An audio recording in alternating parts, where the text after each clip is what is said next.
Hello, Facebook team. I'm JJ Hardy, owner of Victory Leadership Coaching and the instructor for the First Time Leaders course. So I believe that leaders without education create bad habits. We have 3 course participants right now, but the one person who's showing up, I decided to give free exclusive access to the online Zoom call today because she's showing up. And I see her all over the place, not only on social media, but I also see her all over the place in networking, and I get constant feedback from her on this course, which is why all of you who are currently enrolled are getting the low cost access to the First Time Leaders course. So, Hannah, do you want to go ahead and introduce yourself and what you do? Sure. Hi, everybody. I'm Hannah, and I'm actually a financial coach.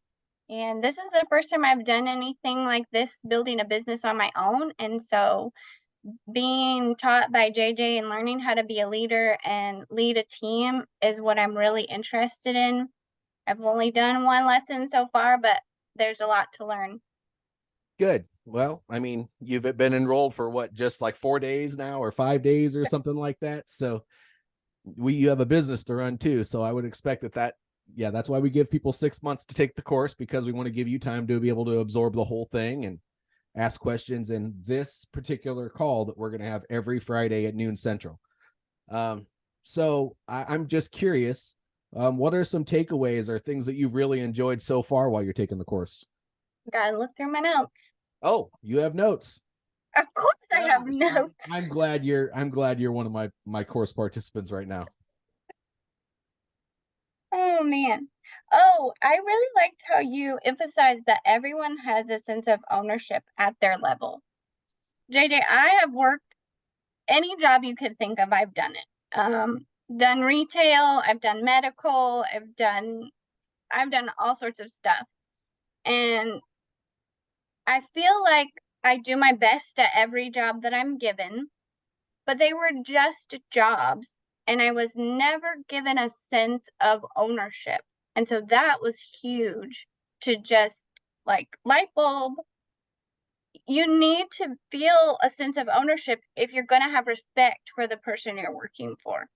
I agree. And honestly, if you allow people to take a certain sense of ownership as you move on down the line, it also relieves some decision making ability for you later on. And you'll learn more about that in the lesson that I have up there about decentralized leadership. And it's more of a concept that you have when you're forming your team on your organization, but ownership is really good. So it's just all about what you teach your kids, taking responsibility for your actions. And it doesn't even necessarily mean that you have direct control over the free will of that person, but thinking about all of the processes that you could have implemented to mitigate any sort of risk that could have avoided any sort of a negative situation or a negative interaction happening with somebody else. That's really what the ownership is. And instead of saying, no, Joe Snuffy down there, I can't control what he does, it's his fault. No, saying, oh man, well, it is my fault. I'm not sure what I need to do different, but I think we need to take a deep dive into this and figure out what can be done differently next time. It You don't have to say, that you're the only person at fault, but you need to acknowledge that there's something that you can do to make that process better, so that the next person in that same person's position is not going to struggle the way they did. So Absolutely. I'm glad you acknowledged that. I like it. And the other thing, I'm going to quote you. You said the elephant in the room. Okay. So friends create conflict of interest. Now that's huge for me because I'm a people person and I don't like to make people upset. So how do you separate the two? Well, you actually don't need to. So in that same lesson, maybe it's not the same one, but I do mention later on, and this will answer your question, but I'm glad you asked that because it's important to understand that you just have to, a true friend will not put you in a compromising position. So making sure that if they do, because they might not realize that it's compromising to you, because everybody has emotions. So if they let the emotions get the better of them, then they're going to start saying and doing things that might not actually be in line with their character. So making sure you have that difficult conversation, which we'll talk more about, those are super important to have in any business and any friendship and in life as well. But when they put you in that compromising position, just to say, hey, look, now I'm in a leadership position. Now I have a different level of responsibility. So please, out of respect for me and out of respect for our friendship, don't put me in the position to have to ruin that by doing something or saying something that I may or may not mean, or whatever in this relationship, because I have to put my job first, unfortunately, and you should have respect for that. Okay. I mean, I You got to wouldn't be make hurt money. by that. You got to make money. Exactly. And if they're your friend, they should understand that. They should. They should. And honestly, that's not just for people that would work for you in your business, but what if you get a promotion and you move to a different level, and that person that may have not have been your friend, but they were just a really close coworker. Mm-hmm. You were cool at work. Well, same thing applies, and they should still have respect for that. And it'll take a while for that mindset for both you and that person to change, but it does. I mean, it's just getting used to something new. People don't really like change. That's true. That's true. Change is hard. And then the other part, you already kind of touched on it, that stood out, was that you're responsible for everyone on the team and accountable for everyone's actions. Yes. Ownership. Mm-hmm. And actually, if you want to deep dive into more of that, if you like to read, Jocko Willink goes into a good so it's related to war, but man, combat teaches you lessons. Combat taught me lessons.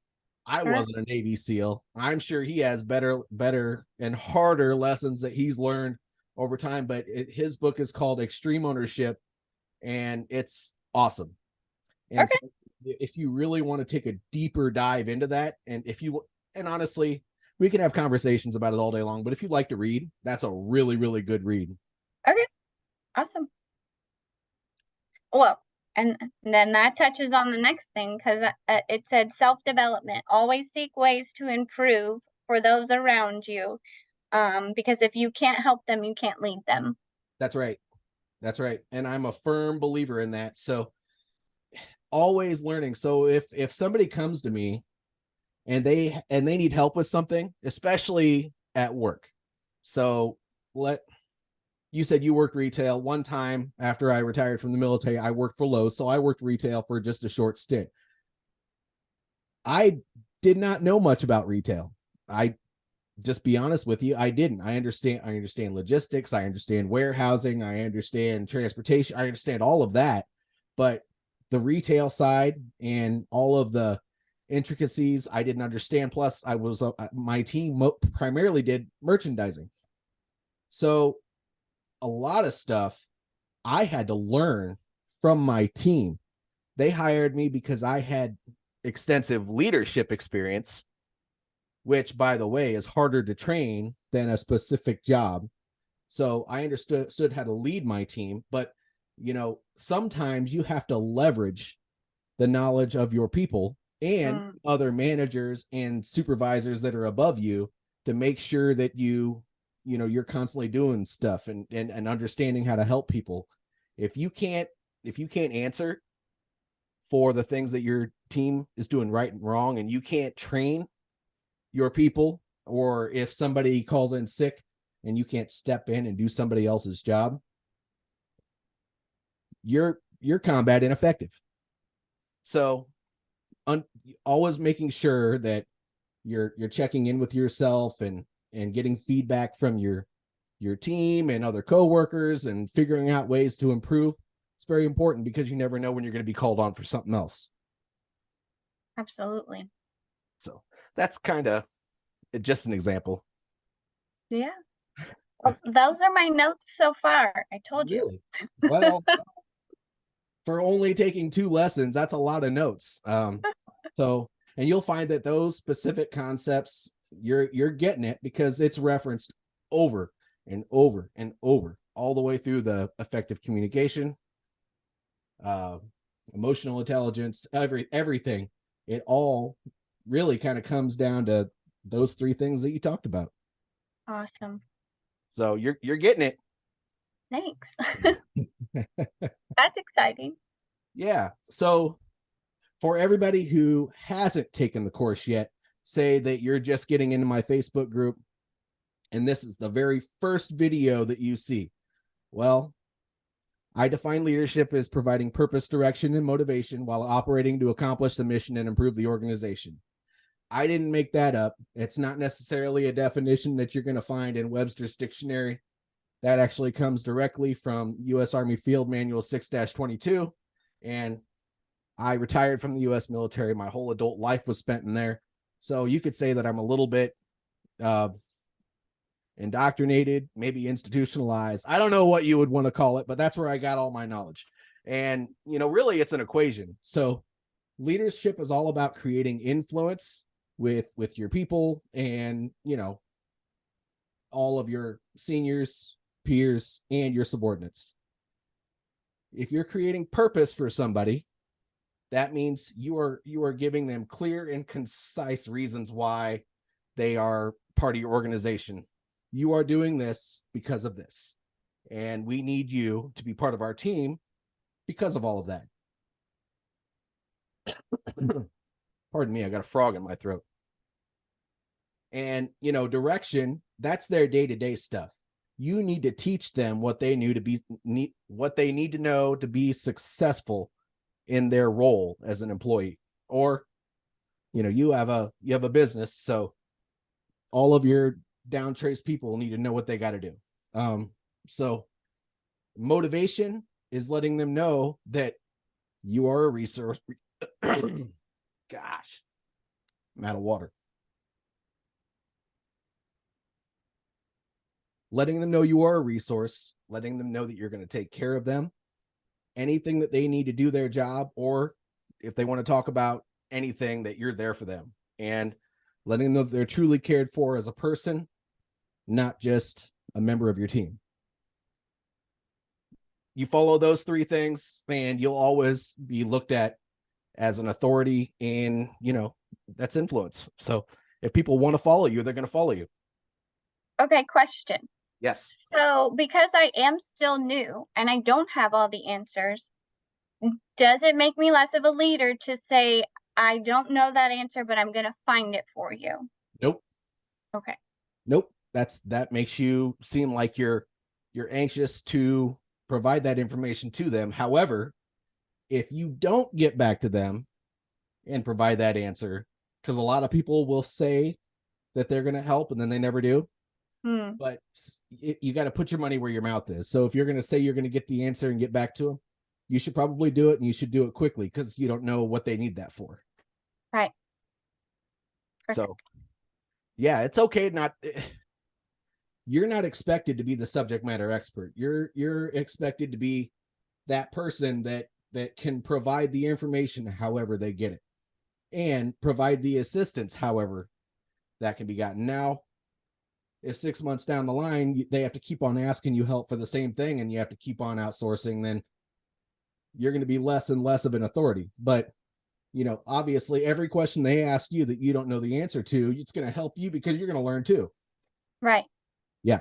So that's all. That's why it's important to keep on learning and growing constantly, because you want to make yourself that authority. Yes. And I already know you. I watched you in that call this morning. You made yourself the authority with that gentleman. That was awesome. Thank you. It's a different Hannah that I'm used to seeing, to be quite honest with you.